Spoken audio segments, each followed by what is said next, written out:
एक शुभ घटना है। शुभ घटना ऐसे है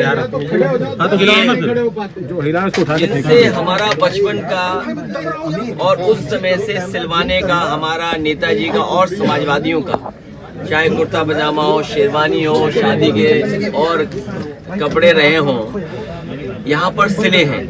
और ये कार्यक्रम मैंने तय किया था लगभग 1 महीना हो गया है, उससे पहले 1 महीना। और 1 महीने पहले जब तय किया था कि नवरात्र में इस तारीख को यहाँ पर उद्घाटन होगा, और आज ही हम लोग देख रहे हैं कि समाजवादी पार्टी के नेता आदरणीय आजम खान साहब, उनकी भी रिहाई हो चुकी है। इसके लिए मैं कोर्ट को धन्यवाद देना चाहता हूँ। और यही हम समाजवादियों का भरोसा था कि कोर्ट न्याय करेगा और उन्हें न्याय मिलेगा।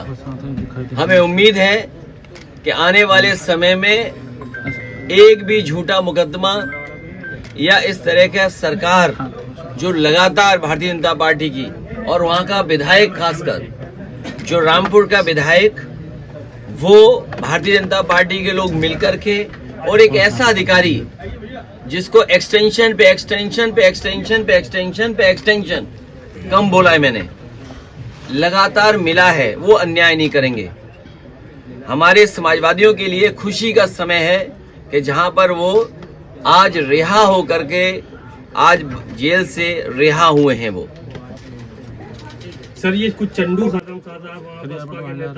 देखिए, आदरणीय आजम खान साहब समाजवादी पार्टी और समाजवादी पार्टी के संस्थापक नेताजी और हम लोगों के साथ, और भारतीय जनता पार्टी का मुकाबला करने पर आज से नहीं, न जाने कब से सबसे बड़ी भूमिका उनकी और समाजवादियों की रही है।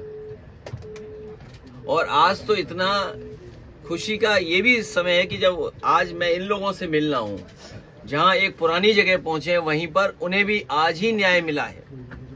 और हमें उम्मीद है कि आने वाले समय में उनके सभी मुकदमे खत्म होंगे। और समाजवादी सरकार बनने पर जिस तरीके से मुख्यमंत्री जी ने अपने मुकदमे वापस लिए हैं, उन्होंने न केवल अपने मुकदमे वापस लिए हैं बल्कि डिप्टी सीएम के भी मुकदमे वापस लिए हैं, तमाम भाजपाई नेताओं के मुकदमे वापस लिए हैं। समाजवादी सरकार बनने पर जितने भी झूठे मुकदमे लगे हैं आने मोहम्मद आजम खान साहब पर, वो सब वापस लेने का काम सरकार में होगा। लोग और भी नहीं, जो जिन पत्रकार साथियों पे भी झूठे मुकदमे लगे हैं उनको भी छोड़ा जाएगा। और भाई, आप पे इनकम टैक्स हो, ईडी हो, उसमें भी आपकी मदद होगी। इलाहाबाद हाईकोर्ट का जो ऑर्डर आया है, अब उसमें उत्तर प्रदेश गवर्नमेंट ने कहा है कि पॉलिटिकल रैलीज में भी जातियों का शब्द इस्तेमाल नहीं होगा। किस तरह से फिर आगे रैलियां होंगी? बताओ, सरकार अब जागी है जब स्वजाति लोगों को, वर्चस्ववादी लोगों को और ताकतवर लोगों को हर जगह बैठाया हुआ है। अगर आपका चैनल उन्हें सही चलाना है तो हो सकता है उस चैनल का हेड भी हटा दें। अखबारों के हेड तो हटे ही हटे हैं। तो ये जो 5000 साल पुरानी बातें थी, उनको दूर कैसे करेंगे?